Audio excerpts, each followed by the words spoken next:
Troopers and grinders, welcome to the apocalypse. At least if you work for the UFC. Because let me tell you something, in case you didn't know, and somehow a lot of people don't, even though it's been news for the last 2 or 3 days, Connor's out. Khamzat Chimaev is out. Jamal Hill is out.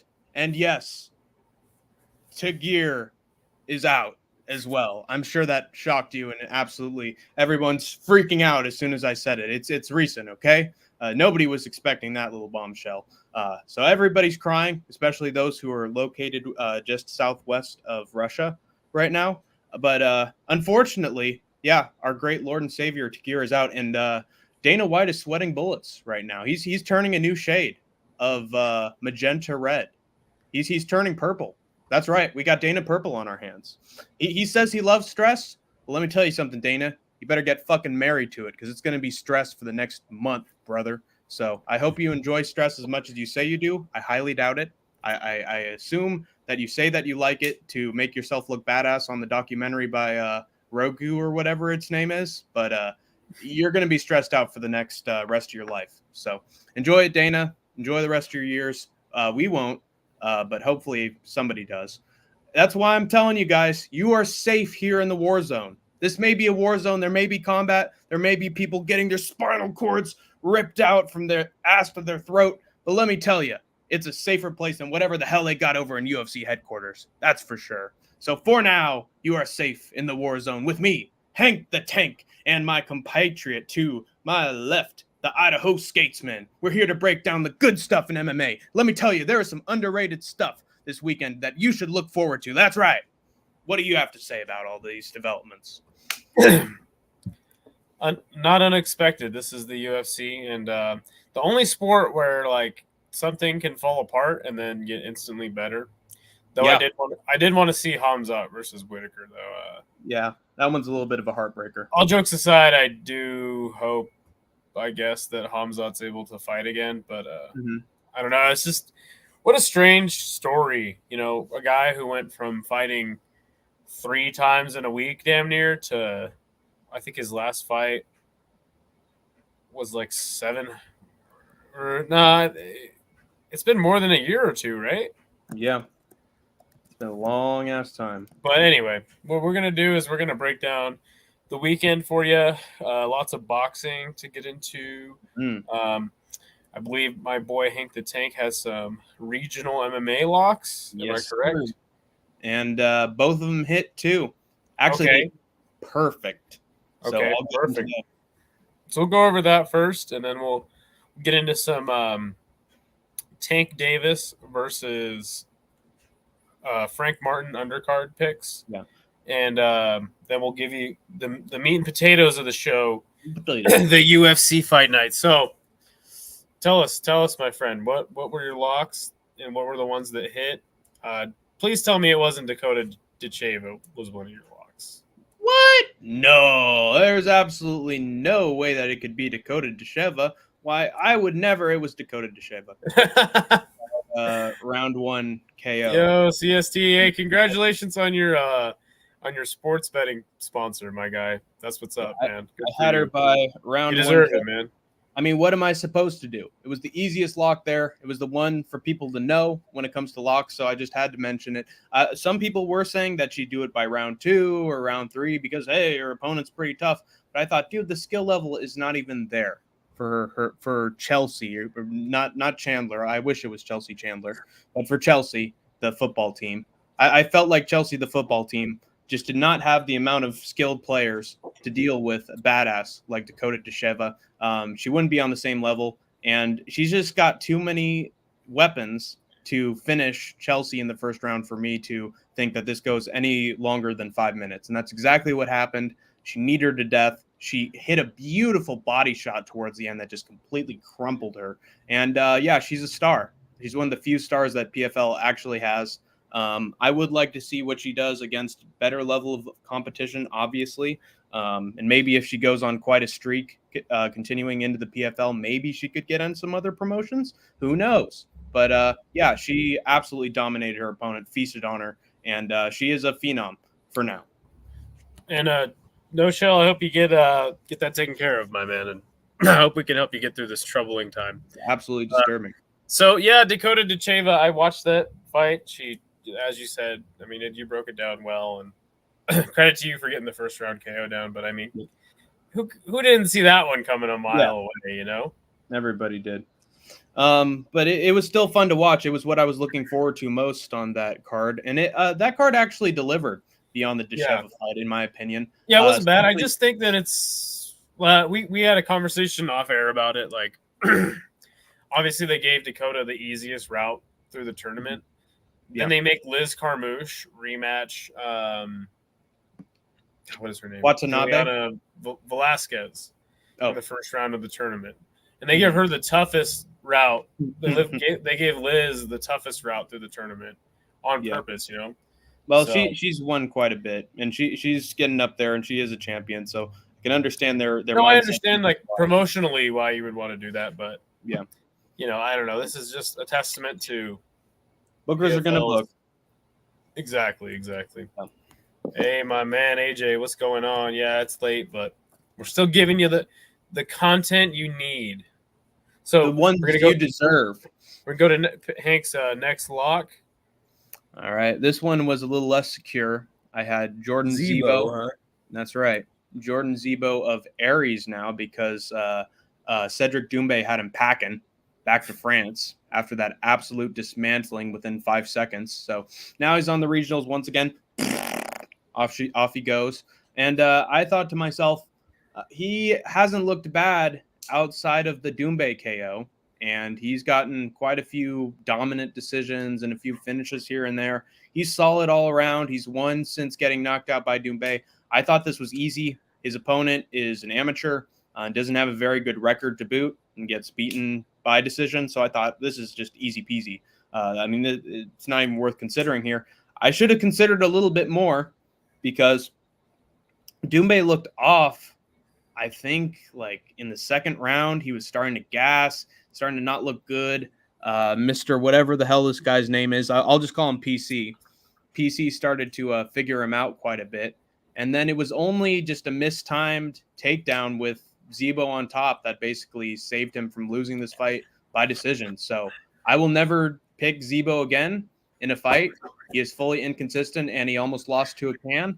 So I'm sorry that I ever picked him. However, I did pick it correctly. I just not expected to go to split with Zebo literally getting saved by RNG. So a win is a win. Good job, Zebo. Yep, and I win. So that's what it's all about at the end. And having fun, of course. We can't forget having fun. Gotta have fun while you're beating people's brains in. You know what I'm saying? Yeah. So are those all your locks, or you got another one for us? I have to have a sense of fun. It's demented fun, but fun. Are those all your locks, or you got another one for us? Those are my locks. There weren't a lot of big shows going into yeah, especially since last week was so jam-packed. Yeah. You got to have your off weekends. Did you make picks for the Matias, for the Tank Davis card? I did have a pick. It was not for the full card, but it was a lock. Okay. I'm just going to quickly go over the card because I think it's a really stacked card. I'll tell you when we get to sorry, CST. We're on the West Coast, so different time zones, guys. But it's been a busy week for both of us. Congratulate our boy Hank. He just graduated from college, so that's right. That man getting his education. It was fun. Yeah, the most been a busy week, and sorry if we don't. Sorry if I don't have a lot of energy today. Planning a big trip for next week for work. So, but yeah we're giving you guys the content though, regardless. So it looks like this is Jaron Ennis, or maybe you know what? I think this might be Rashidi Ellis's. I don't know. This is the sister of. Oh yeah, Rashidi Ellis. Sorry. It's a 4-round boxing contest, so I think she doesn't have a big record. 7-2, obviously. Probably one to watch out for in women's boxing. Roman Villa is a guy who upset Rashidi Ellis, her brother, and got himself a fight against Jaron Ennis and got knocked out. So be interesting to see how he bounces back against the Magic Man, Ricardo Salas. I think I'm going to stay away from picking this one because Roman Villa kind of looked good against Ellis, getting the win against him in a close fight. Yeah. But, I mean, if you undergo any adversity, just run away. Yeah, then he gets knocked out by Boots, so we'll see what's going on. We then have Elijah Garcia versus Kyron Davis. Kyron, I think he's a prospect to look out for, but then you got Elijah over here fighting for GTB. I don't know what that is, but brand new promotion, 100 of them. But another fight to look out for. A fight I am very excited for is Mark Magsayo. Magsayo is like the next guy from the Philippines. Look at that profile picture. That guy looks like he's got an OnlyFans like pic icon. This guy? Yeah, look at that. He looks like he's holding something, and he's really appetized for it. He's looking Zorito? Yeah. Mm-hmm. This should be a good fight, though, man. This guy, his only loss in recent years is to Isaac Cruz.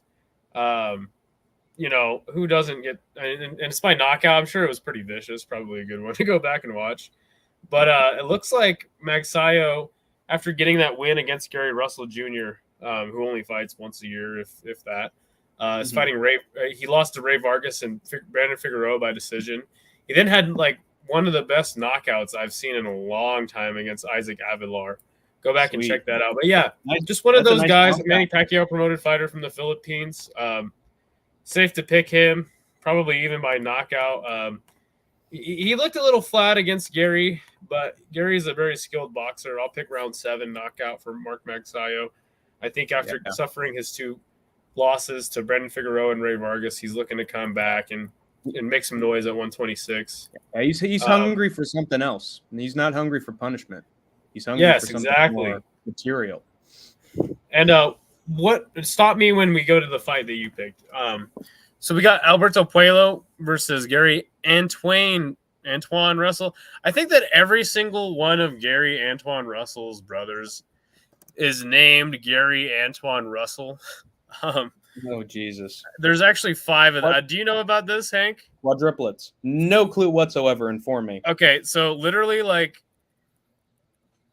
Gary Antoine Russell, the one that Mark Magsayo fought, is like the most accomplished one of the family. Of the Russells. He was the most inactive boxing champion Jesus. Like, out of anybody, like, I think in history even. I'm sure that's probably not true, but so his dad's name is Gary Russell. So he named all his sons Gary Antoine Russell. I think there's like 4 of them. They all box. So is he trying to like set up some sort of joke that he can tell his friends 30 years in the future or something? Okay, isn't that the same with George Foreman? Yeah. Or all his sons named George? Anyway. Yeah. And his daughter's name is Georgina. Brain cells. Too many. He forgot that he named them all the same thing. But anyway, this Gary Antoine Russell, though, is definitely the best one out right now. And he fights at 140, a tough division, especially right now. He's 17-0. He's definitely the guy to look out for. Getting knockouts over Victor Postal, Francis Bartholomew, a guy who doesn't – I don't know. I haven't seen him get knocked out a lot. But definitely – and he's going up against Alberto Puello, who is no joke himself, 22-0 from the Dominican Republic. This is going to be a hell of a fight, man. Look to Russell to take over by decision, just the superior boxer. The best of the Russells will prevail. Survival of the fittest. I've heard of Terrell Goucher and Carlos Adames. I'm not familiar with their work. I just know this is going to be a good fight. But it is at 160. This is for the WBC World Middleweight title. I believe Carlos is the champion. I don't know when he won his belt. But he has a knockout, or he has a majority decision against Derevyanchenko. That's a nice win. Juan Macias Montiel and Julian Williams, J-Rock. So, look at these winners. I'm not sure if that's who that is. But anyway, this is definitely going to be a good fight, despite it being at middleweight. We then have David Benavidez making his 175-pound debut. Fucking A. This is for the interim WBC World Light Heavyweight title, which we all know those titles are being held by Bivol and Beterbiev. Who They've been cursed since John Jones. Yeah, They're I mean, it's toxic like the boxing. Tony Ferguson versus Khabib of fucking boxing, right? But let's go, man. This is going to be very interesting to see Benavidez coming up to this weight class. Going up against Alexander, the nail. Not the hammer, apparently. He's the nail. Yeah. What the fuck? That's a weird nickname. He's been nailed. So this guy is no joke. I believe his only loss is the Harder Beterbiev by KO. I mean, literally respectful. Every single person that Harder Beterbiev has ever fought has gotten knocked out by him. Knocked the hell out. Yeah, so it is what it is. But this is interesting to me. I think that David Benavidez will probably get it done. He'll probably get the knockout, but it's tough to say, man. I mean, here's a guy who has missed weight at middleweight or at super middleweight. And he lost his belt on the scale when he missed weight at super middleweight. Done cocaine to lose his belt. Nice. So he's definitely a different person now. He's more matured. And he's Ryan Garcia approved. So and he's only 27. You know what I'm saying? So this is the time right now. Ukrainians have been on a hot streak as of late in boxing. So definitely don't count Alexander the Nail out. But I mean, I guess I just got to ride with David Benavidez, though I'm not like a huge fan of him. But when you see this guy box, man, you know he's the real deal. You have any thoughts on this one? When guys do cocaine, they win. Gives them a lot of energy. Ryan Garcia proved this. He's the single example, but he's still a very notable example. And it's like Dana White said, cocaine isn't cheap. These guys know how to spend their money on the right stuff, on the stuff that'll help them succeed. I mean, I think it was in 2020 when that happened, so it's been 4 years removed. But do you have any thoughts on this one? I think that Benavidez is very proven. He's beaten everybody. Alexander seems like a guy who loses to the big ones once it becomes time, once it's championship time, game time. So he's a solid boxer, but I just feel like Benavidez is too well proven. And I don't know, he's eventually just going to put his lights out and it's back to square one for Alexander. He seems like sort of a journeyman in my eyes. Still solid, but he's going to be a journeyman. Alexander, I think, has Olympic boxing experience. Like, I don't know his whole story, but he's definitely no slouch. So if Benavidez gets this win, it'll be super interesting. And we can kind of talk about what he does moving forward from there. All right, this is the one. The main event, Gervonta Tank Davis fighting Frank Martin. I mean, I got to go Gervonta. I think that these boys are really going to go after it. I mean, as we know, in a championship boxing match, which, by the way, Gervonta Davis is the WBA World Lightweight Champion. Gervonta once said famously about Devin Haney, when Devin Haney was promoted to the lightweight champion, he said he was the email champ. Okay. Called him the email champ. He started this thing where Devin was the email champ. They mailed him the belt. He never actually won it in the ring, which is true. Funny enough, when Devin Haney vacates all his belts and moves up to 140, Gervonta Davis was promoted to the lightweight champion. Never winning it in the ring. He's like, I have no complaints. No complaints here. I'm completely fine. It's just kind of funny, that's how karma works, right? It's how hypocrisy works. That's how it works. So he's the email champ, but to be fair, like, he's probably the best guy at the weight class. I don't know. We'll have to see. But we'll see. Regardless, this is a good fight for him. Frank Martin, the ghost, not getting any younger. He's 29. So is Tank. This is the time to do this fight. Though, I mean, I won't say like Frank has really proven himself to be the guy fighting Tank, if you ask me. We all want to see Tank fight somebody more with more of a name. But in the meantime, I think that this is a perfectly fine fight. and it's going to be a good fight. You know what I'm saying? Yeah. So I got Tank Davis. I'll say the 10th round, but my boy Granite, he's very good at picking boxing matches and specifically main events. He says Davis in 9. I like that pick, man.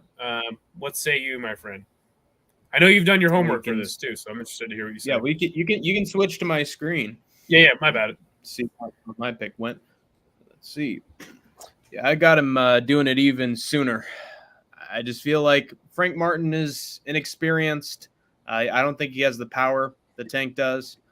Just looking at Tank and how technical he is and how he chooses his shots, I just feel like he's not going to come under too much pressure and find his control of the ring. And then once it starts becoming Tank's world, as a fellow Tank, I know this. Once it's the Tank's world, Tank's going to stay. I think he's just has too much power. He's like Bruno Ferreira in the UFC. He's just got power. He's a Hulk. But he's also very technical and finds his shots and was able to put out the great Ryan Garcia with a body shot and just slowly dismantle him over time. And I just don't think that Frank Martin is Ryan Garcia. I'm not sure I hope not. What size of fighter is like more of a kryptonite for Davis. I'd assume it would actually be taller fighters, but he's yet to find anyone who I think has really given him too many troubles. And those who have, he's found a way to put shots together and put the other guy away. I just feel like he's smart. He's sort of like Haney, except he has a lot of power. And so he actually has the opportunity to take full advantage. And I don't think this is going to a decision whatsoever. I think that Davis is too smart and too powerful, naturally gifted. I just think that eventually he's going to find his rhythm. And then I don't think a lot of boxers can handle his sort of power and the precision of his strikes. Even though I did sort of dislike Davis because of all those abuse allegations and assault charges. Oh, they're not allegations. He did it. He did that. There's a video of him like literally assaulting his baby mama in public. So. Yeah, so he's a piece of shit. I don't give a fuck what happens to him. I'm actually rooting for Martin in this fight to knock his head off. But I know that's not going to happen because he's too talented to. We got a new Jones on our hands. I'll say it right here. We got a new Jones. He's not going to lose that often, and he's just going to keep being a piece of shit throughout. So this is just one step along his journey, and his worst opponent's going to be himself. Like I said, I think Frank Martin is a serviceable opponent. No one's really expecting him to win. I do think that he'll bring the fight, but again, it's just like this is a problem with Tank. Like he was built up very, very well by Floyd, but at this point, it's like, dude. Speaking of piece of shit, I mean, the Ryan Garcia fight, to be fair, was awesome for both of them to make. You got to give those dudes mad credit for making that fight happen. But under Davis's stipulations, of course. Sure, but still, you got to give him credit. I mean, there's a poster right next to me of Hagler and Hearns. And they're part of the Four Kings in the '80s. Wilfred Benitez gets an honorable mention as the fifth king. But all of these guys fought each other, man. And credit to Davis for that, but I'm still not letting him off the hook just because he fought Ryan Garcia. Like you got to make the big fights. You got to make the fights with the people that matter. Though I don't want to see him versus Inoue, him versus Loma, him versus Shakur. Keep Inoue far away from him. Far away from him. Him versus Dave versus Haney. Like I want to see these fights, and these are the fights that he needs to be in. And fighting Frank Martin, honestly, like. Though I am very glad that Frank Martin is getting this opportunity, I just it's sort of a tough sort of debate whether or not we should favor fights that seem fair or that are the fights to make that you have to make. Because in my opinion, there's been a lot of upsets in combat sports, in UFC, MMA, and in boxing. Like I don't think anybody expected Sean Strickland to beat Adesanya, and yet he found a way to do so. And so once in a while you need that fight that's just like, oh, this looks rotten and this guy's totally going to lose.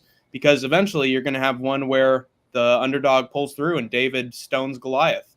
So I think you need to have big money fights where you can find them. Those are, especially in boxing, those are the fights that people want to see with two big names, with two different styles. But every once in a while you got, what the fuck's his name? Sam Goodman.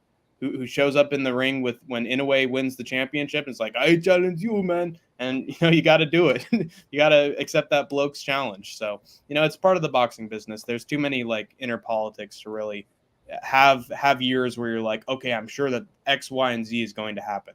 Like, it's not MMA. Like, things are sort of set in stone. Yeah, I mean, fighting mandatories is part of boxing, but at the same time, like, Tank Davis specifically is probably the most skilled boxer that doesn't fight like the guys that he's supposed to fight, like the names wise. So, but yeah, no, it'll be interesting to see. He's still young enough, but he's gotta he's got to do the thing, do the thing. Yeah, I think I saw a Mohahed video at one point that showed that, oh yeah, Ryan Garcia, he's clean. They framed him, and they showed like an animated version of Tank, and he's just like, well, he's got that amount that's like, oh god, I forgot, but the point is that he didn't make it, and he's got substances, and apparently that was a real audio clip of Tank trying to formulate thoughts and failing for 30 seconds. So I would look up that video and see how his eggs have been scrambled over his last. Sure, I mean, like, there's inside the ring and outside the ring, and inside the ring, Tank is the man, and we just want to see him box the big fights, man. Fight the names that you need to fight. I mean, literally, like, there's debate over who's been ducking who, Loma or Tank, for like 5-6 years at this point. Yeah. Let's just make the fight fucking happen, guys. Like, but anyway, one more fight I wanted to highlight in boxing is Subriel Matias versus Liam Paro. I don't really know much about Liam Paro, to be totally honest with you. Yeah. But Subriel Matias has been a guy that I've been on the bandwagon. I like him too. I've been on the bandwagon for a long time, and I've taken much heat, in some of his fights because, to be totally honest, he gets hit a lot, like a lot. It looks like he's about to get his ass, but he almost like has this strategy where he's like, all right, I'm just going to let my opponent punch me a lot in the first couple rounds, punch himself out, and then I'm just going to come on and just knock him right the fuck out. So be on the lookout for this one. I guarantee you Subriel will get the knockout within 12. Doesn't happen, I'll be shocked. Plus, he's Cuban, and Cubans are tough as hell. Yes, 100%. Going to withstand the offense. So we'll get right into the UFC.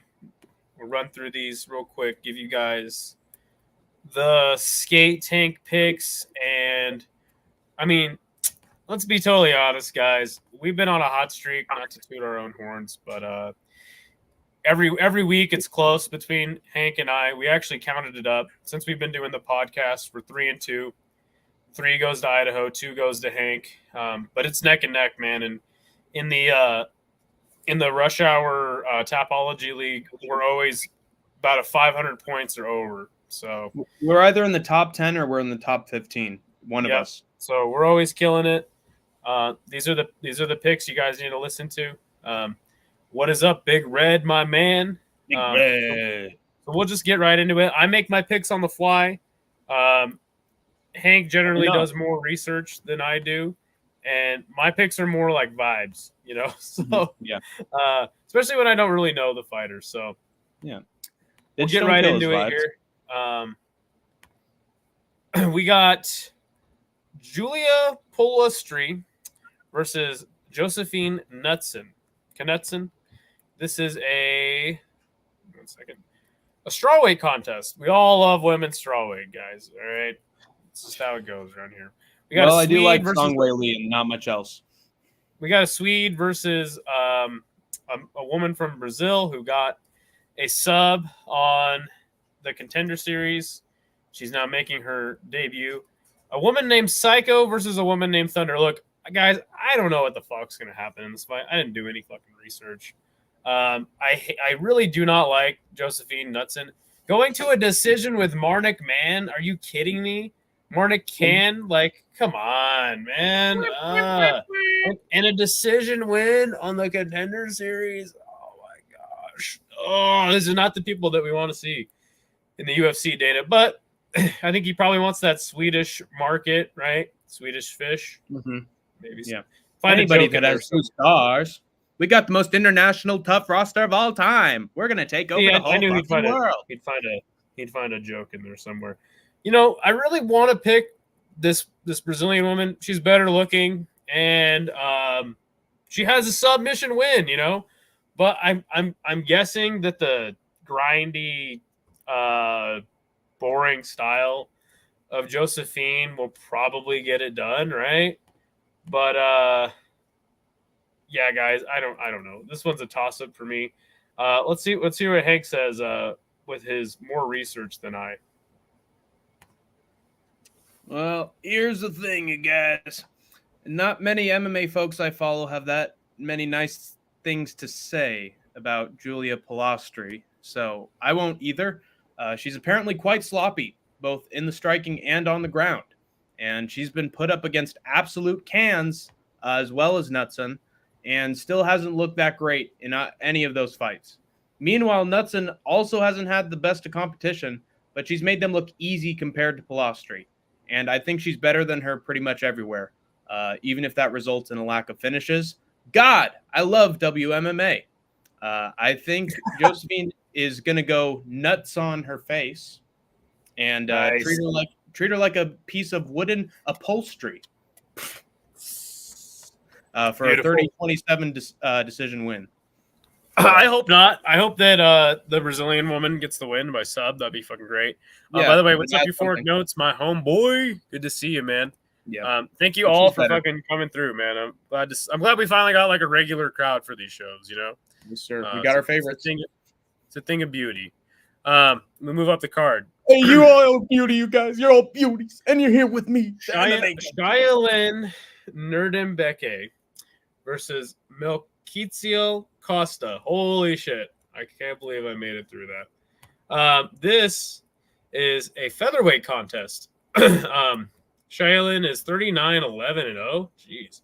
Versus Milkizio Costa, a man who I like to call Patchy Mix. Right? Mm-hmm. No, nobody. Right. Yeah, well, I mean, he's got a patchy mix of all sorts of different things. He looks like Patchy Mix. Yeah, he looks like his name would be Patchy Mix, right? You paying me to be here? That is right. Don't tell anybody that I pay you to be here. Hey, he owes you in base tax. He owes you in base tax, Idaho. So you got him. Shylin Nerdembeke? He had that win over what's his name? Let's find it here. Derek Minner. Remember that? Yeah. Remember he had that fixed. You don't remember that? Yes. Do you? No, really? No, not at all. Okay. So this is what started the whole James Krause conspiracy theory thing, right? Mm-hmm. Before the fight, the lines shot. They moved like a lot in favor of Nerdembeke for some strange reason to get a knockout in the first round. James Krause was Derek Minner's coach, right? Mm-hmm. So this is what started the whole like weird fight fixing thing with James Krause was that fight. Krause. And it just happened last year, a year and 7 months ago. He then returns 5 months later to get knocked out by Steve Garcia, which is very interesting. It's always weird when you got these Chinese fighters. I believe that this guy's like Mongolian, not Chinese, but says get away from my wall, Mongolians. Anyway. But this is a guy I haven't seen. He doesn't fight a lot, but he's definitely damn good. And on the other side, Costa, though he hasn't been in the UFC for too long, he had a little bit of a run there in LFA, losing to Moises by sub. Your mileage very, very on that decision win against Austin Lingo. So, and then also getting knocked out by Steve Garcia. So these are like this is like the battle of Steve Garcia victims. Yeah. I don't really know how to pick this fight. I feel like Nerdembeke. I feel like this is like a closely matched contest though, and I don't really think you can go wrong picking either guy. I feel like if you were gonna go based off of like who's coming up and who's going down. Though both guys got knocked out by Steve Garcia, I think that Melquitzio probably is the guy more on his way up than Rudembeke, but something tells me that Rudembeke going to get this done. But again, I really don't know what it is, because another thing to note is Melquitzio has been the more active guy, though he did just get knocked out 6 months ago. But I don't know. we all get knocked out by Steve Garcia every now and again, right? Skate. It's something that happens to us all. I feel like his knockout wasn't that bad, though. I don't really remember it, but he was actually dominating most of the fight before that. Okay, was getting the better of him in the grappling. I think that this is. I don't know, dude. This is a tough one. I guess give me Costa. Give me Costa, the shoot the box guy. Though I don't know if it's actually shoot the box, right? What is this? Jaio Emilio? I don't know, man. I don't know how to pick this one. Maybe I'll wait for Hank's pick to sway me. Yeah, I'm totally gonna sway you with this one, man. Listen up. Both these guys got embarrassed by Steve Garcia, of all people, in their last fight. Of the two of them, I think that Costa has more potential as a fighter. He has good enough grappling and is very technical on the feet, which I usually favor more than just being powerful. Even though he mostly tried to grapple against Garcia, he has very solid body kicks and other strikes at range, which I don't think Shailen will like if the fight goes all over 3 rounds. Do I trust Shailen to knock out Costa? Not at all. His first 3 fights in the UFC all ended by decision, and I think that favors Costa, who sets things up and sticks to a game plan throughout the fight. I see Costa taking him down, maybe subbing him, but I also see this one going the distance. With Costa basically eliminating all of Shailen's tools, he needs to win this one. That's right. He's bad. He's bad. He's really, really bad. And a smooth criminal, like Michael Jackson, among other traits. So I suggest that Shailen not make the event and just beat it. And I'm just saying it because I'm sure he likes Michael Jackson music. There's no other reason why I could make any sort of visual comparison there. Yeah, I mean, Michael Jackson's bastard child. What? That's why I like to call him Patchy Mix. Yeah. We move up the card. Another featherweight contest between Jekka versus Weston Wilson. So I don't fucking know who the fuck this guy is from Indonesia, to be fair. Apparently I've seen him fight. He's had 2 fights in the UFC. Losing to Anshul Jubilee. How do you lose to Anshul Jubilee? Explain that one to me. But then again, on the other side, you got Weston Wilson, who is pretty terrible, but getting knocked out by Brito and Gian Silva, I don't think that's the worst thing. Well, he tried to steal from the gas station, and then Anshul Jubilee had a shotgun underneath the desk, so he wasn't expecting that. Getting knocked out 11 months ago and then turning around and getting knocked out 4 months ago, it's just not a good look. The only thing really that Weston Wilson has going for him is that he's 6'1" at featherweight, right? But he's a guy 35 years old from Simpsonville, South Carolina. I'm guessing a lot of simps live there. They simp their sons. But, dude, I don't even fucking know, man. This might be a good underdog pick, but from what I've seen from Weston Wilson, the guy's low-key like a can. So I'm going to pick this Jekka man to get and that's not racist, by the way. I just don't really know his last name. No, not at all. And I don't remember his fights, so this might be a weird pick, but I'm going Jekka 3rd round knockout, just to be safe. The skate special. It's only in tradition. I would be disappointed if it didn't happen once. I've got him by 1st round KO. Weston Wilson just stands in front of his opponents throwing spinning shit with very little accuracy or impact. Sergey should make easy work of him. He's got instant knockout power as seen in his fight with Lucas Alexander. And as long as Wilson keeps his chinny chin wide open, he'll be due for a KO. Wilson! Why? Wilson, now! Poor Wilson.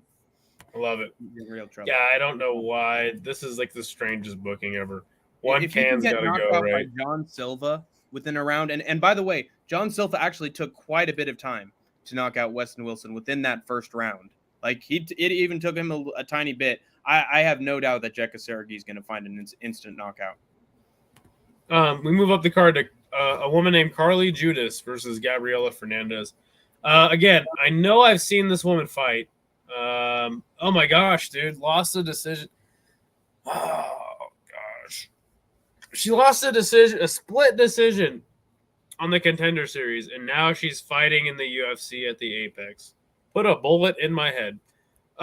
She's from Mississippi. She's 25. This is a flyweight contest.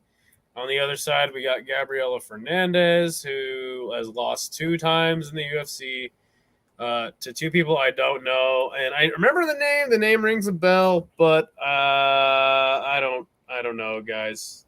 I'm Jeff Jarrett here. I'll just run with the Tapology crew. They got Gabriela Fernandez pretty overwhelmingly, though some people giving Judas a chance here. She is the younger fighter. But this is only her 5th professional fight. I'm sure there's some lowdown out there that the hardcore's got, like she's got some wrestling experience or some shit like that. The only thing that really I think that Gabriela has going for her is training at a better gym than one Miss Carly here.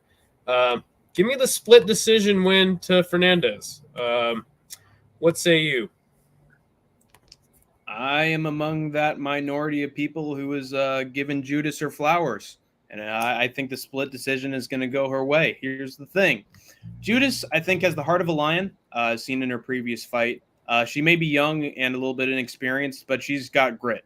And it can be argued that she actually won her fight against Ernesta Carcade.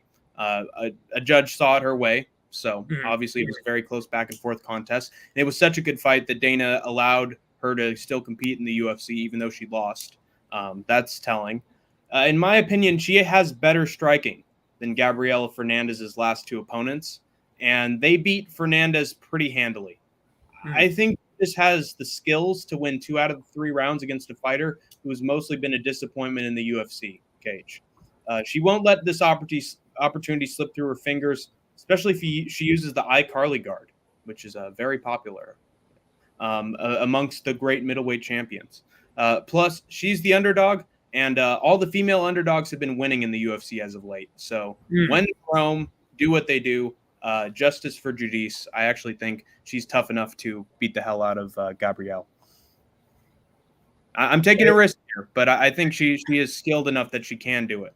No, for sure. That's why I said split decision. And AJ, we just give you every pick for the UFC, man. Good, bad, and ugly.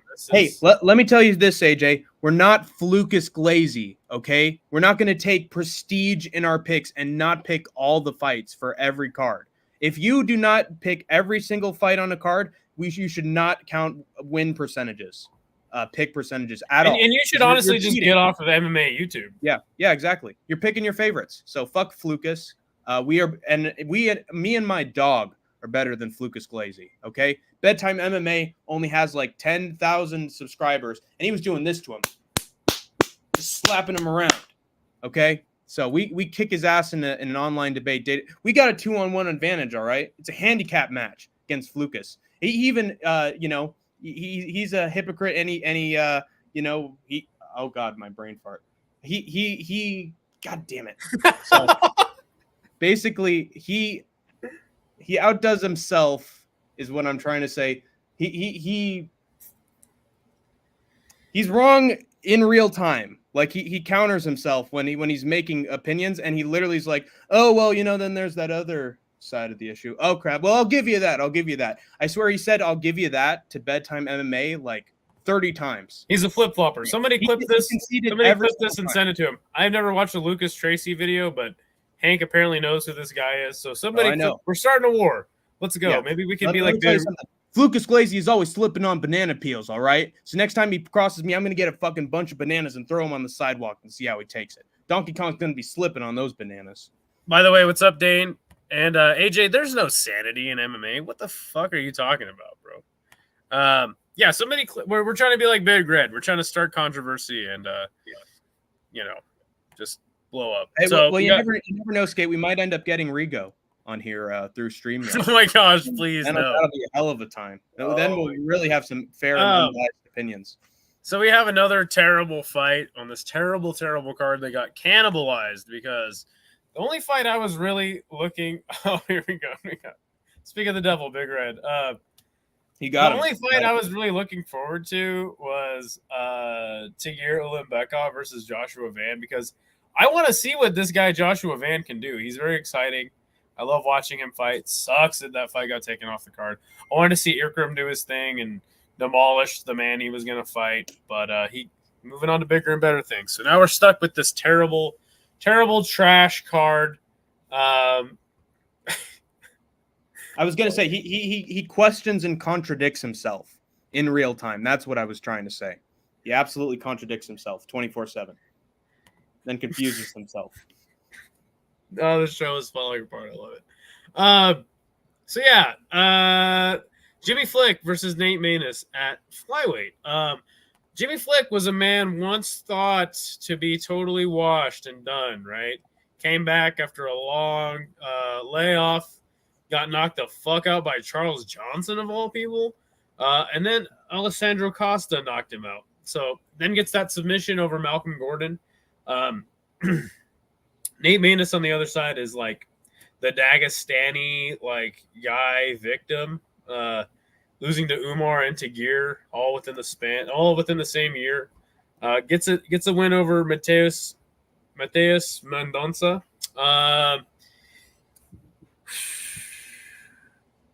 Flick could probably pull off a submission here. I'm not sure if it's gonna happen. I'm not like a Nate Maness fan, but to me, right here, Tony Gravely knockout. Gravely's a good grappler. He's a pretty good, serviceable fighter. If the Daggies couldn't sub this guy, you know what I'm saying? How the hell is Jimmy fucking Flick going to? Hey, look, Jimmy Flick's a tricky sub guy. I'll give him his credit, man. And like I said, I think that's like his only way to winning this fight, right? If you're going Jimmy Flick, go with the sub in like round one. But I think Maness has learned from his losses to the Daggies. But who fucking knows, man? Again, this fucking card is trash, and we're just giving you every pick because that's what we do. Give me Maness by decision. Maybe he gets a knockout, but I see this one going the distance. I think you're giving Nate Maness a little less credit than he should get. I've got him by first round knockout. Maness's only losses in the UFC, like you said, have come to established Dagestani fighters. And outside of that, he's been kicking ass and taking names. And here comes Jimmy Flick, who was getting beaten up constantly by Malcolm Gordon until he literally fell over right into a back mount from Flint. He fell over. He tripped. He literally slipped. And that's how he got the backpack, which was pretty fluky, like Flucus Glazy. Or should I say flicky? Energy to me. I don't think that Maness is going to make that same mistake, and he'll look super clean and impactful in his striking against Flick, who I think is basically just a human punching bag at this point in his career. Do I see Maness getting taken down? No. He's got great takedown defense and will make you pay for attempting to shoot takedowns on him. That just leaves the feet. And we all know that Maness is going to be better on the feet than Jimmy fucking Flick. So I think this is going to be game over for him here. First round KO. Big Nate Maness is going to finesse his way to victory. Yeah, I've heard the commentators, pretty much every commentator calls him Nate Maness. What? But, your mileage may vary on what MMA podcast you listen to. Next one is Adam Fugit versus Josh Quinlan. Fuck it. Fuck yeah, or fuck it, whatever you want to call him. I've heard Fugit. 9-4 is Adam, and 6-2 is Josh. Oh gosh, another sloppy one. The good news is this one ain't going the distance, you guys. Yes, this sir. one's gonna end in knockout. I don't know who's gonna do it. I think this is gonna be like a damn good fight because though Josh Quinlan is like not winning all of his contests, and even has a draw to some guy named Logan Urban, who sounds like a country singer. Decision loss to Trey Waters and a knockout loss to Danny Barlow 3 months ago. Whenever you have a guy getting knocked out 3 months ago and fighting again, I don't think it's ever a good thing for that man. Fugit has a knockout win against Solomon Renfro on the LFA, who's not the most credible opponent. Michael Morales knocks him out. Pretty good fighter. Given. Yusaku Kinoshita is who he knocked out, Elster Mount. And then he has a sub loss to Mike Malott. So I think this will be a knockdown, drag-out fight. Give me Fugit. Give me round 1. Give me the knockout. I'm actually surprisingly a little more pessimistic than you are for this one. I got him by round 2 knockout. When you think about it, the first half of this card, well, now at the time of this writing, it's sort of aged a little bit like milk because Van's gone. But I still think in many ways this can be a power puncher's paradise in terms of who's going to be getting the wins, especially on the early fights going on. You got Sergey, you got Maness, you used to have Van. Maness. You have Maness, but you've got Quinlan. So you got the triangle of hell of big power punchers who I think are going to get knockouts. Yeah, they're real scary. Even though he's been beaten by better strikers and grapplers in the past, so is Adam Fugit. And I rate Quinlan more for his durability in his fight with Danny Barlow, who I think is a scary power puncher himself and very young at that. Quinlan made it a fight throughout and almost survived all 3 rounds as a fighter who's getting up there in age. If he survives Fugit striking, which I don't really rate at all, going into the second round, I see Quinlan catching Fugit like Mike Malott did and getting a scary highlight reel knockout, getting his butt kicked for a little while and then going, fuck it, and laying him stiff in memeable fashion. Here comes Mungo. So he's I think this is going to be a good fight, though. I think that for what it's worth, whoever gets the win, I think this one won't go the distance. So, hey, we'll get a finish on this godforsaken card. Our next fight is Asu Almabayev at flyweight versus Jose Johnson. Man who is 6 feet tall fighting at flyweight. And you can't Asu is one of those Kazakh killer dudes. I mean, to me, from what I've seen, Jose Johnson, though he does have some submission wins on his record and actually got a submission against Chad and Helliger in his last fight. If he tries to go to the grappling against Asu Almabayev, I believe he gets submitted. And just to be safe, go in round 2. Look, dude, if you get twisted, like, come on, dude, don't get twisted. Never go full twister, you can't go full twister in there. I actually have the exact same opinion that you do. Almabayev is a Kazakh phenom, and his grappling has been phenomenal against every flyweight the UFC has put in front of him. But now he's not dealing with the flyweight, but a bantamweight pretending to be a flyweight. It's absolutely insane that Jose Johnson is even doing this. And I see him looking absolutely frail and weak in the cage after the weigh-in. He ain't pulling a Kayla Harrison, that's for sure. He's too mediocre and unimpressive for that. I predict he'll be over, well, that didn't age well. I thought he would be over at least half a pound. I think he still ended up being 126 pounds. So he's just barely making it here, folks. I think that may be a problem from Almabayev to deal with in the grappling, but, the bigger they are, the harder they fall.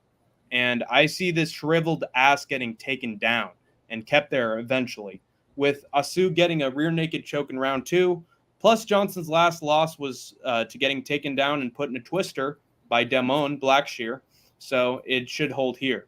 Not sure if Asu is getting a twister, but if he does, he's already a cooler Kazakh fighter than Shavkat, and I'm holding to that opinion. Or what's that one guy? Rachmanov? Charles Johnson, like Ashcott or something like that. Yeah, Ascot shit the bed against Charles Johnson. Again, who hasn't? Which hasn't? I'm going Asu Gogo Plata, round 2. Let's go. Let's get it real. Move up the card. Garrett Armfield versus Brady Heaston. I take one look at this card, or one look at this fight. It's at bantamweight, which is good. I love me some bantamweight. action. Garrett Armfield, he's got wins over everybody's favorite fighter, Brad Katona. A man named Toshimi Kazama has a loss to David Onama by, geez, that's a lot of Omamas and Bombas and Mamas and Obamas. He's got a submission loss to David Onama a year and 10 months ago. On the other side, you got Brady Heastan, who is 7-2, knocking out Dana Batgari, who's probably a can, getting a decision win against Fernie Garcia, and losing a split decision to Ricky Tercios. No, Ugh. you don't do that. Ugh. No, don't. You don't lose a split decision to Ricky Tercios, dude. Justin. I would have more faith in this man because he is 25, right? He's got time to grow. And he's young and want stupid. him to do well. He's young and stupid. I want him to do well because he's from Spokane Valley, Washington, which is not too far from here. It's sort of my neck of the woods. Beautiful place. Been there. Had some good times there. But the last time I picked a guy from Spokane, that man's name was Terrence McKinney. Jesus Christ. You got sent to the Shadow Realm, the sunken place. I don't think I need to say anything else. Yeah, that's a pretty good conclusion. I got Armfield by finish. Armfield, I think, is just better everywhere than Brady Highstand. And his decision win against Brad Katona has aged very well as of late because of Katona's ability on the ground. He has better boxing, better footwork, does well at range, and can get up from takedowns of decent grapplers, which means that Brady Highstand's greatest weapon will sort of be neutralized in this fight. I don't think Brady will fare very well on the feet if he doesn't get or keep those takedowns. And Garrett's too much of a fiery brawler and a pressure fighter to be intimidated by Brady's so-so stand-up. So I actually see the American Chad, Garrett Armfield, finding the finish on poor Highstand in the second round, after he stuffed all his takedowns and starts laying the law on him. I think that Arm & Hammer is standing high over Highstand.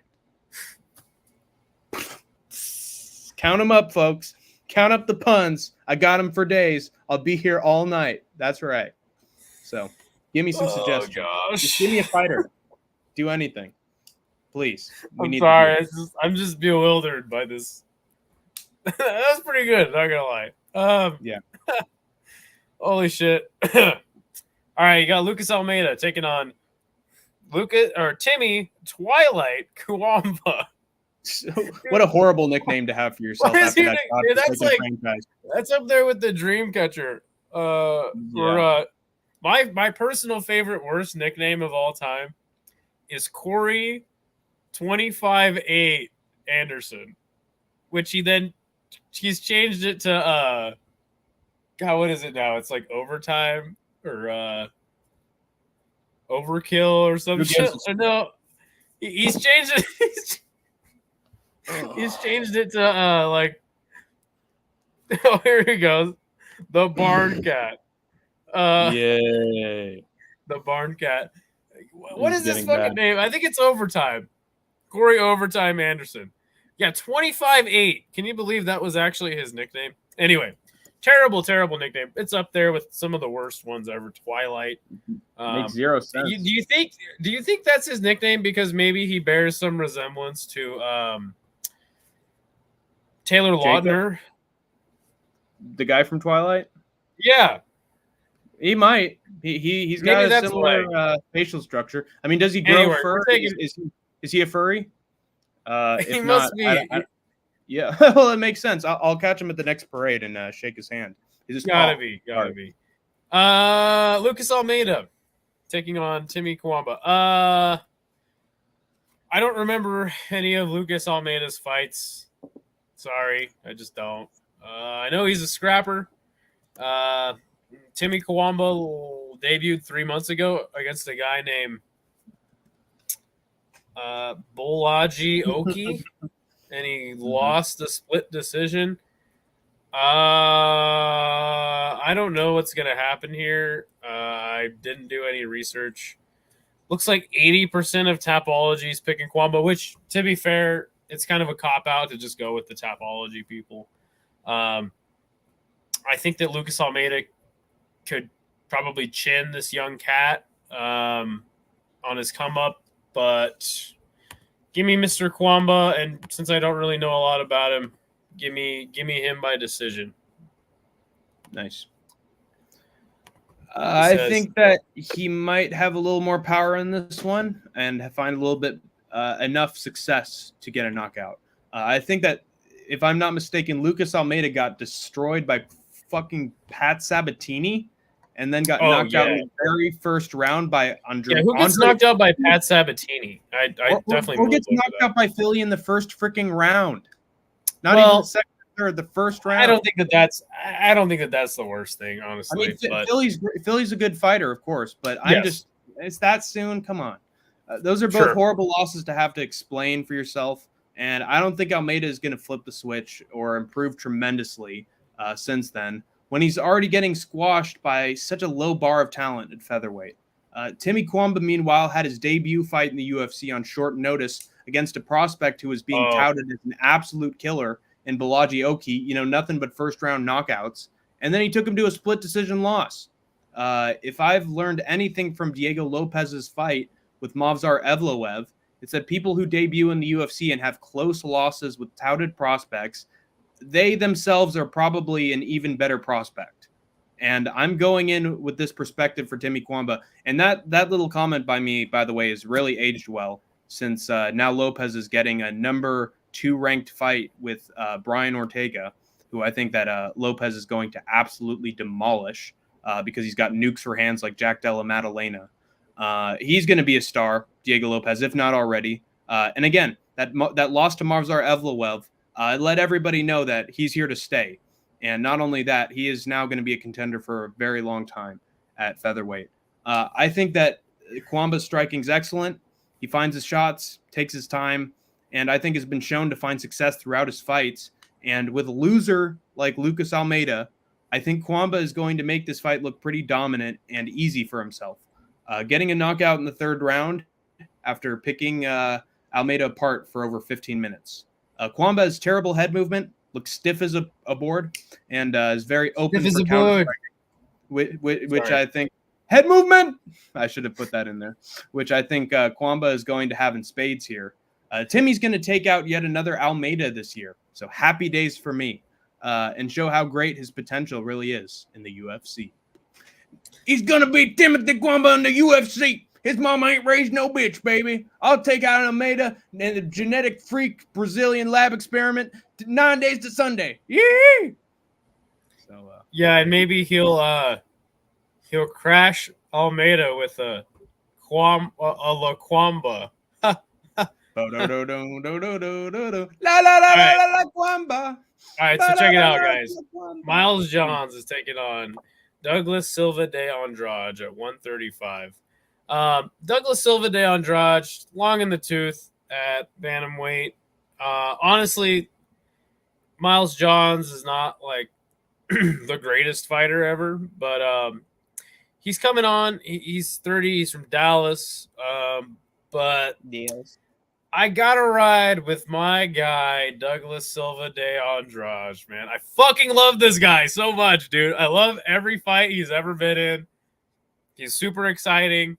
But to be totally honest with you, I think that his only way to win this fight is to knock out Miles Johns.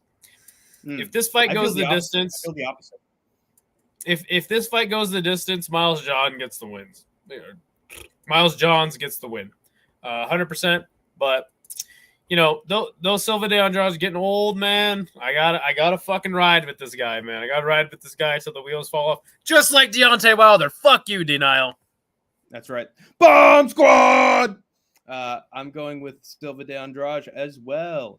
Miles Johns can be a very powerful striker occasionally and look impressive occasionally, but in some fights, he looks too scared to throw and goes to decisions in fights that he shouldn't be. He swings from the hips and leaves himself wide open to shots from mediocre strikers, and it has gotten him in trouble in the past. His style and his general killer instinct in his fights don't seem to be there sometimes.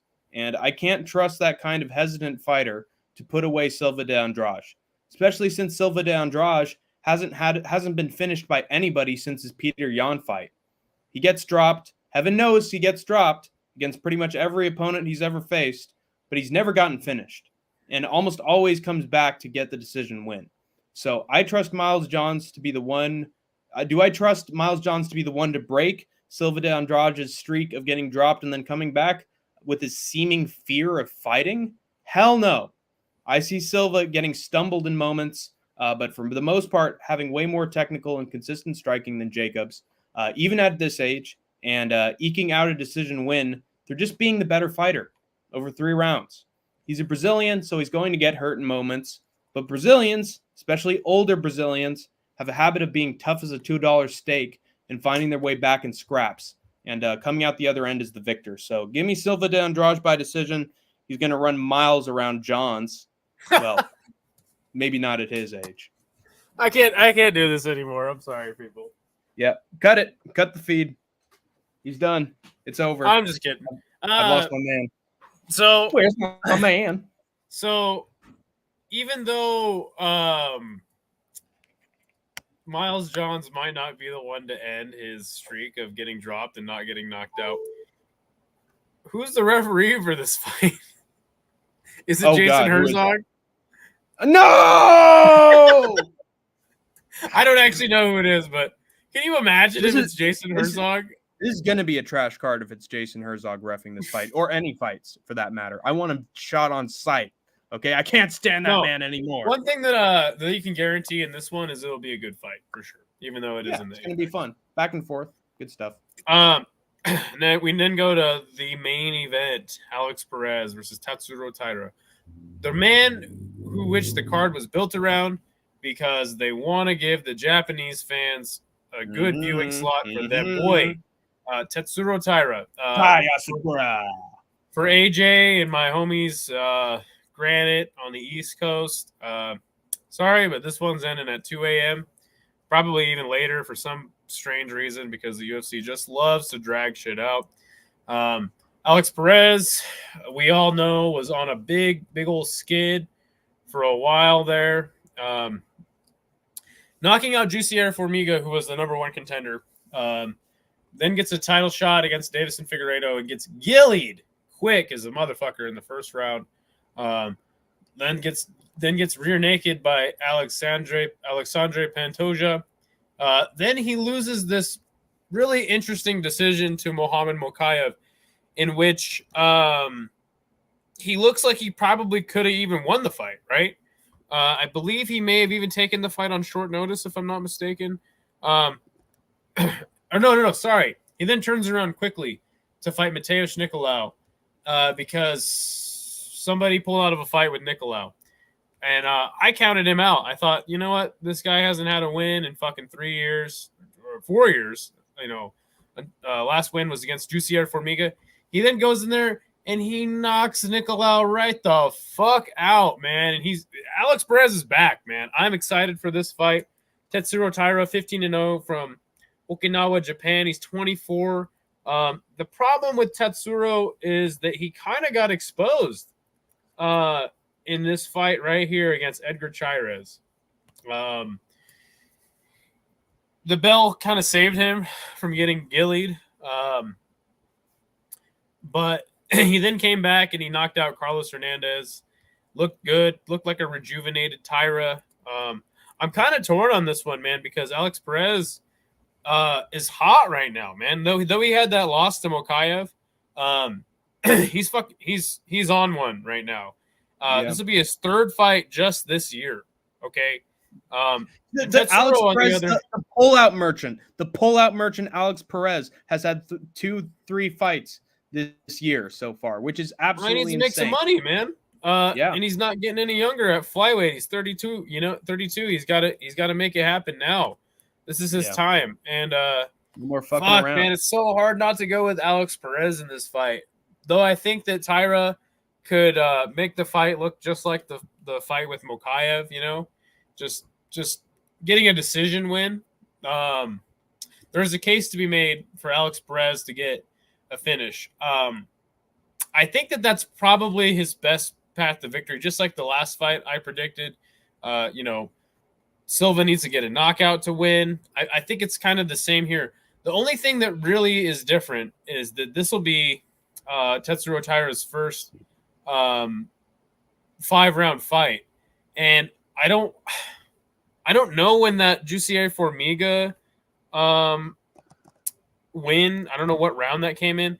And then remind me, Hank, was the Muhammad Mokaev decision, was that 5 rounds or 3? I believe it was the co-main. It was the co-main to Jairzinho and Gaziev, right? Mm-hmm. So it was Yes, 3 rounds. yes, it was. So It was 3. I don't know who has the more. If it goes 5 rounds, you probably would favor Alex Perez to win rounds 3 and 4. I don't know, man. I'm really torn on this one. I should probably leave it up to Hank's research to carry me. My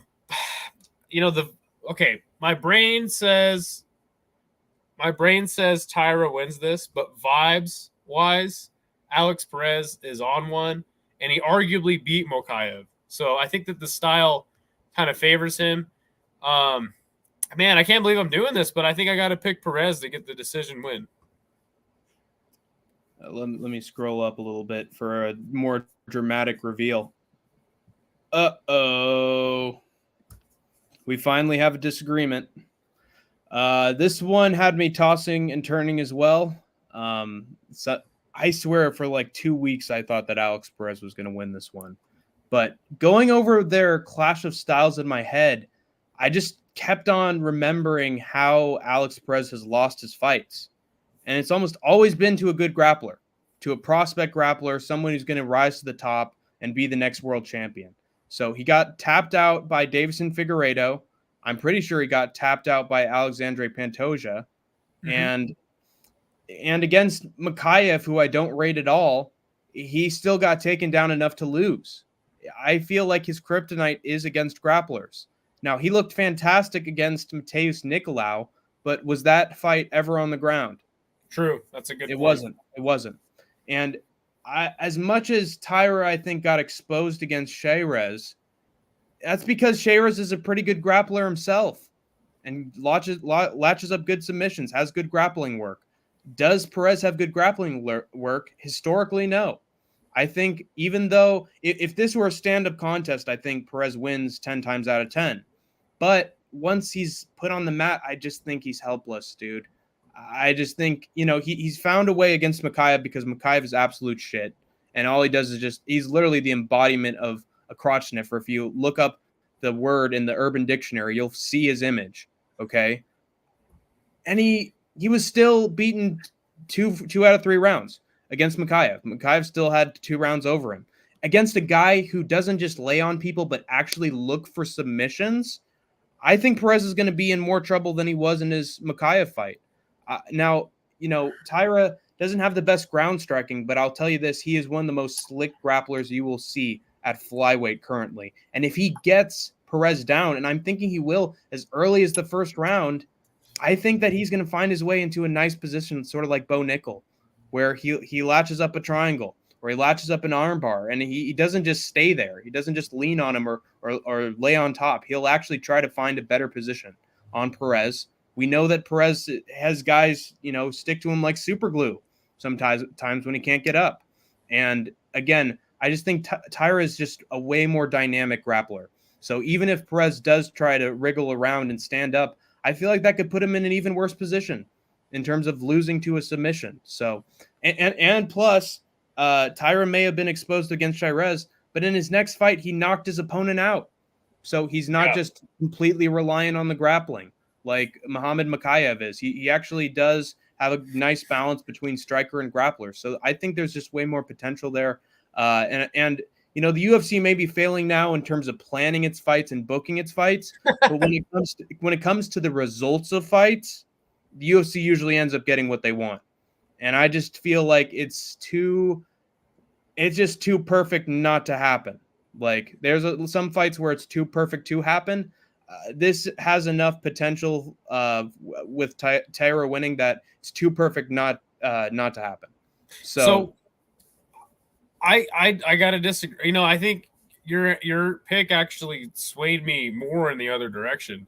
I think that Mokaev is a great fighter. I think that a lot of people are too harsh on the kid. But again, he does talk a lot of shit. So to each their own. I Well, think that MMA Guru mogs him. We know. Oh, now we come to the truth on why Hank really doesn't like Mukayev. Yeah, well, I have my reasons. Look, that submission loss to Figueiredo was like that, man. It was in the first round. It was like that. It's quick. I don't remember the Pantoja sub.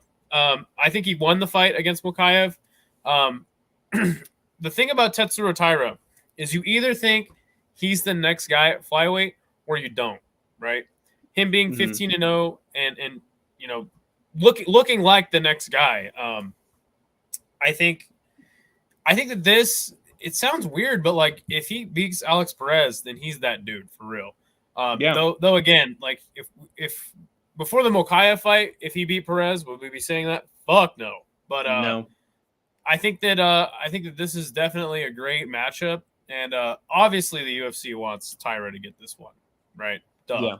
But I got faith in. I think that Alex Perez has just shown me something different lately. Yeah. And let's not forget before that 3-fight. Yeah. Let's not forget before that 3-fight skid when he knocked out Jussier Formiga. He was the number 1 contender, and that's why he got that title shot. And Davison just made just mincemeat of him in the first round.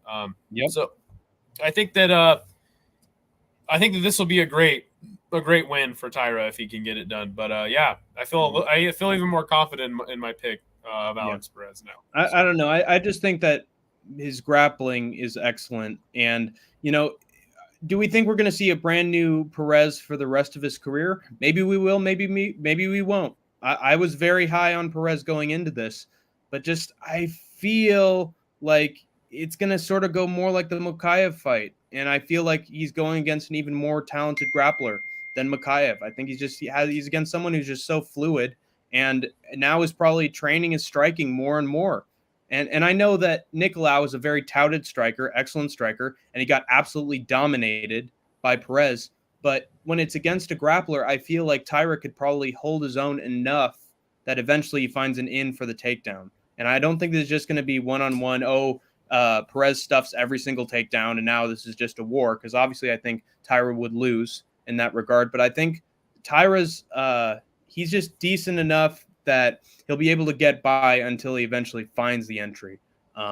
He has terrible ground punches, obviously. I've seen them. He's got tiny little Terrence McKinney T-Rex arms. Your Rodriguez style ground and pound. Yeah, yeah, exactly. But he just goes to so many different lengths to get it. This is Yair's ground and pound. That's literally what it is. That was way better. Like he's on the fucking bongo drums, or he's doing a pride show, But I don't know. I have faith in Taira. I've just been thinking it for the last 2 days. I feel like he's going to find a way to win. And honestly, nobody ever has momentum for long in the rankings. Sure. They have an incredible. No, and I won't be surprised if he does. And if he does, I'll certainly rate him higher. But I don't know, man. I just feel like Perez has got this one. So again, Hank and I 3-2, picking. I mean, I don't think anyone's ever picked like less than 7 fights correct out of like 10 or 12 fights on a card. So yeah, this is the Pick'em show. These are the picks, man. You guys got to listen up. Kicking new flavor in your ear like Craig Mack. Anything else to say before we fuck off here? All I gotta say is tune in for the highlight of the weekend: Sonnen versus Silva 3. That's right, the trilogy that everybody wanted. With Chael Sonnen not losing a single, he's not going to lose a single round in that boxing match. Let me tell you, he was always a better striker than Silva. It was God himself. It was his evil dead father spirit that made him throw that reverse elbow and got him caught. He never lost a round. He never lost a fight. It's a terrible, terrible narrative that they got spun against the pride of Westland, Oregon. And so I got to say, Chael Sonnen is going to absolutely dominate this and finally get that championship his father always wanted. And it'll be against whoever the fuck's the middleweight champion. That's so brutal, dude. That's such a fucking... That's fucked up, dude. This and Silva's or Sonnen's fucking dead father. But, to be fair to Chael, fair to Chael, man, he grew up in the mean, tough, hard streets of Westland, Oregon. You guys don't know what it's like, man. I've been to West Linn, Oregon. No. You know, some of the houses are You only watch somebody 2 stories. Litter. Well, some of the houses are only 2 stories instead of 3, you guys. That's rough. Sometimes really you rough. only see like one Mercedes in a driveway. That sucks. You know, it's just, yeah. It's not an easy place to grow up, man. My buddy actually, my buddy used to work security for. No, AJ, it's on extremely late, and the main event's going to end at 2 a.m., bro. Dude, sorry. In the Granite is so delusional in his comment. He's going to KO Sonnen in less than 4? That's disrespecting an absolute legend who's undefeated like John Jones. This is what I'm trying to tell you, though. Like steroids to do it. Okay, so my friend used to work security in Portland, right? At grocery stores. They have that in Portland, Oregon. He used to tackle motherfuckers in Portland, you know, like stealing shit. They moved him over to West Linn, and he asked to get sent back to Portland because nothing ever happened. What? That's crazy. You're going against the word of Chael Sonnen here.